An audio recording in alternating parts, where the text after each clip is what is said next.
जय हिंद सलाम। रात्रि के लगभग 3-4 बजे का समय है।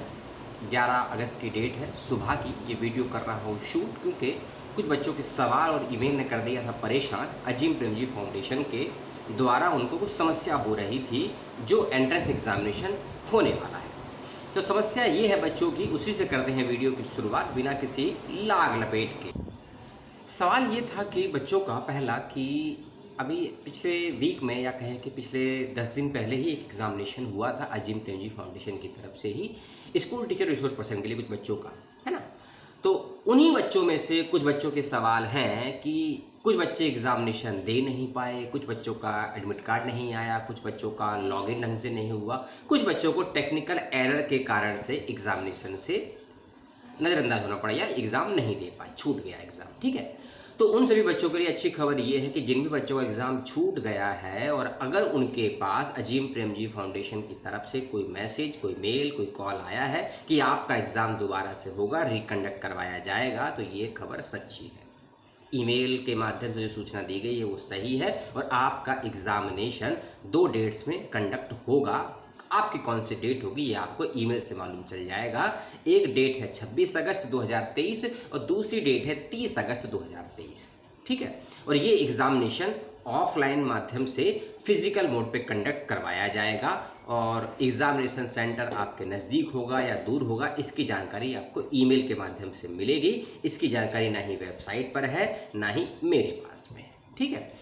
एक और सवाल बच्चों का आया कि कुछ बच्चों को ईमेल के माध्यम से सूचना मिल गई है उनके एग्ज़ाम की सिटी की, तो उनका समस्या ये है कि कुछ बच्चे बिहार में रहते हैं तो उनको राजस्थान बुला लिया गया है, कुछ बच्चे महाराष्ट्र में रहते हैं उनको कर्नाटक बुला लिया गया है, कुछ बच्चे मध्य प्रदेश में रहते हैं तो उनको झारखंड बुला लिया गया। अब ये कितना डिस्टेंस दूर है, पास में है सेंटर से, ये संस्थान ने तय किया है। तो ये सेंटर की दूरी को लेकर जो समस्या या सवाल है उसका निपटारा समाधान आपको संस्थान ही दे सकता है, यूट्यूब या फिर 10 घंटे के पास तो है नहीं, ठीक है।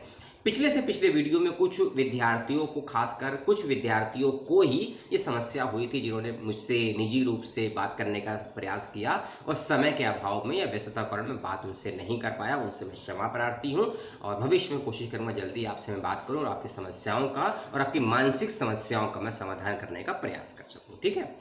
एक और चीज़ की ये एग्जामिनेशन उन बच्चों के लिए विशेष रूप से खासकर ज़रूरी कंडक्ट करवाया जा रहा है कि जिन बच्चों का एग्ज़ाम छूट गया था या जिनके पास एडमिट कार्ड नहीं आया, किसी तकनीकी कारण से जिनका एग्ज़ाम छूट गया था, जिनका एग्ज़ाम आधा पूरा हुआ था, आधा टाइम से पहले ख़त्म हो गया था, उन बच्चों के लिए खासकर ये एग्ज़ाम कंडक्ट करवाया जा रहा है। और दूसरी बात कि इस एग्ज़ामिनेशन का रिज़ल्ट जो कि 30 और 26 अगस्त होने वाला है और जो एग्ज़ामिनेशन लास्ट वीक या 10 दिन पहले हुआ था उसके अंदर जो बच्चे क्वालिफाई हुए थे एंट्रेंस के बाद में, इन दोनों ही या तीनों ही डेट्स के एग्ज़ामिनेशन के बच्चों के रिज़ल्ट आने के बाद की जो प्रक्रिया है वो एक साथ ही प्रारंभ की जाएगी। इस बात को थोड़ा समझिए ध्यान से और साथ ही साथ वेबसाइट और यूनिवर्सिटी के द्वारा जो यूट्यूब चैनल है उसके टच में रहिएगा ताकि जानकारी आपको समय से मिलती रह सके। एक और चीज़ आपके मन में आएगी कि रिसोर्स पर्सन का एग्ज़ाम या टीचर का एग्ज़ाम है उसका पाठ्यक्रम, सिलेबस वगैरह क्या होगा, इसको लेकर बहुत पुराने वीडियो भी हैं, उनको देख लीजिएगा। लेटेस्ट जानकारी तो है नहीं मेरे पास कोई भी, क्योंकि एक सवाल और आया था कमेंट में कि कब तक आप 10 घंटे जी 21 और 22 का ही अपडेट देते रहेंगे। देखिए सर या मेरे बच्चों, मेरे सब्सक्राइबर, मेरे मित्रों, जो जानकारी वेबसाइट पर है मैं वही आपको दे सकता हूँ। वो जानकारी नई है, पुरानी है,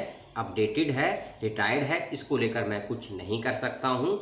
अपनी तरफ से मैं कुछ आपको बोल दूँ और वो उसका संबंध ना हो एग्ज़ाम से तो ये भी उचित नहीं है, और जो जानकारी वेबसाइट पर है वो मैं आपको ना दूँ तो ये भी उचित नहीं है, ठीक है।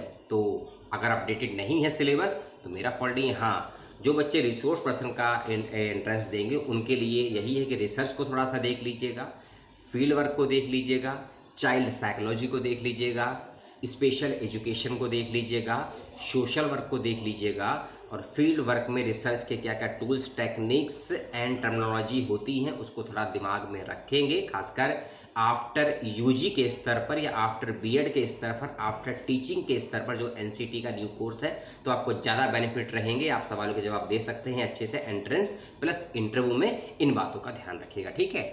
मेरे से कोई शिकायत हो आपकी, कोई सवाल हो आपका, बेधड़क बेझिझक करिएगा। ना ही मैं सरकार हूँ, ना ही मैं विपक्ष हूँ, ना ही मैं सेंसर बोर्ड हूँ कि आपके सवालों पर मैं आपत्ति दर्ज करूँ। जवाब ज़रूर दूंगा आपके सवालों का, और मेरे जवाब को सुनने के बाद भी आपके पास कोई सवाल है, कोई प्रत्युत्तर है, उसका भी स्वागत है। ठीक है, तो इस वीडियो को आपने धैर्य से सुना, कितना समझा ये आप लोग बताएंगे। और कोई सुझाव है आपके पास, कोई सलाह है, कोई सूचना है, या किसी विषय पर आप जानकारी चाहते हैं तो ज़रूर उसको शेयर भी कर सकते हैं, पूछ भी सकते हैं। और पुनः आप सभी को नमस्कार, जय हिंद, जय भारत, दुआ सलाम, और सभी को परीक्षा की शुभकामनाएं।